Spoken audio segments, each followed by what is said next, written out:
love waking up in the first thing in the morning while everyone is still asleep, and man, the sun hasn't even come up yet, and it's just a brand new day, and you know that God's going to do a new thing today, and that's what I want to share with you this morning, that God is doing a new thing for 2019. Isaiah 43:18-19 says this: "Forget the former things, do not dwell on the past. See, I am doing a new thing. Do you not perceive it?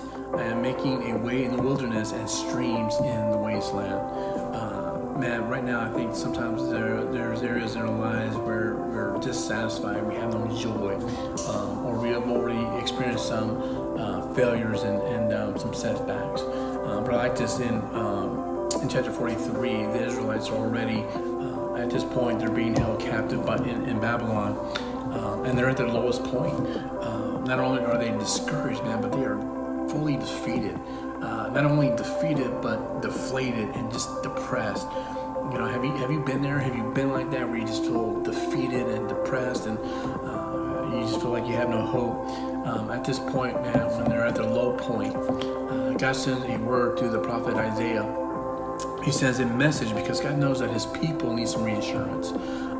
And He went about to reassure them in Isaiah 43, and He starts off by telling them who He is.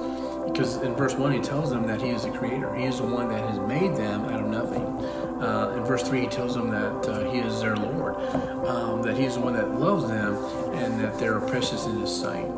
I love this. In verse 14, He tells them that He is their Redeemer, that they're all what they need when they're in bondage. In verse 15, He tells them that He is the Holy One, that He is the one that's going to keep His promises.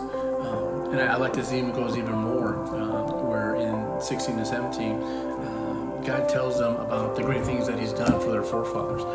You know, when they were in Egypt, when they're in bondage in Egypt, and He pulls them out. When they're crossing the Red Sea, He's able to open that up. They pass through it. He closes it down on Pharaoh, and He crushes the enemies and makes that a graveyard for them. Man, I know when I'm facing some challenges in my life, I know when I got some hills or mountains to climb, or you know, when I got some giants that I need to deal with, some big raging rivers that I need to cross. Man, these are some things that I know that's going to reassure me. But you know, we must truly believe that God is going to be able to see us through. And we need to not have a "I hope so" kind of faith, or "I think so" kind of faith, but we need to have a "I know" type of faith. A faith that's going to allow you to use your failures and setbacks to use them as a stepping stone. Faith that tells you that in your darkest hour, that God is bigger than your most powerful enemy. Faith that tells you that every good and perfect gift is from above. But to experience this new and amazing thing that God has prepared for us, man, we need to act on that faith.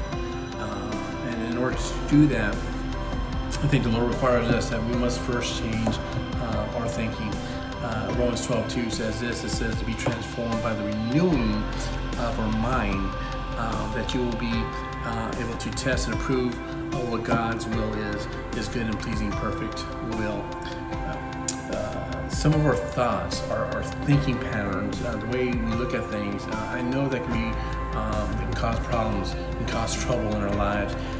Because if we focus on our failures, you know, I've tried and I just can't do it, it's not going to happen, it just will not work, man, nothing new is going to happen. Or even if we focus on our past success, you know, look what I did, look how good I was, and look what I used to have. Nothing new is going to happen in our lives, man. If the Lord can open up the Red Sea, man, He's going to open up the doors of opportunity. I love it that we know that when there seems to be no way, that God's gonna create a way. And I know you've heard this, when there seems to be no present of hope or joy, but the Lord will give us hope. In Christ we will discover a new joy, and when we seem to have no strength, that you know that we can do all things through Christ who strengthens us. Man, we serve a God that's going to do a new thing in our lives. I know the former things were great, and I know that, but you know what? There is a lot more to come for 2019. All right, hey, guess what, Matt? I'm gonna go make some breakfast. I'm out of here. We'll see you.